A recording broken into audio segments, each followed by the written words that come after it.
ये देखें जनाब, ये ड्राइवर साहब हैं।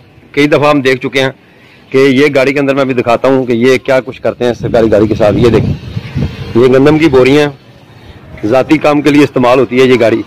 अभी ये देख लें आप, और ये गाड़ी का नंबर भी चेक करें, ये देख लें, ये वो गाड़ी है।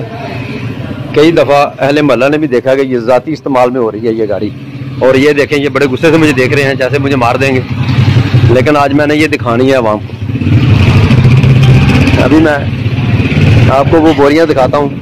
ये अंदर लोड की हुई बोरियां हैं। ये है जी वो गाड़ी महकमा सेहत की, और ये ड्राइवर साहब हैं जो कि इसको ज़ाती इस्तेमाल में लाते हैं। और ये देखें, ये अभी चारा लेकर आए हैं इस गाड़ी पे सुबह सुबह। ना कोई ड्यूटी है इनकी इस वक्त। कौन सी ड्यूटी है जनाब? ये गाड़ी खड़ी है, इसका नंबर किधर है मैं भी चेक करके बताता हूँ आपको। ये बच्चे खेल रहे हैं इस गाड़ी में, ये ज़ाती इस्तेमाल के लिए हो रही है। ये नंबर है जी गाड़ी का, ये गवर्नमेंट ऑफ पंजाब की गाड़ी है। ये देखिए, अभी कौन सा दफ्तर खुल गया सुबह सुबह 7 बजे से पहले। और ये जनाब, ये हमारे वो चौधरी साहब हैं,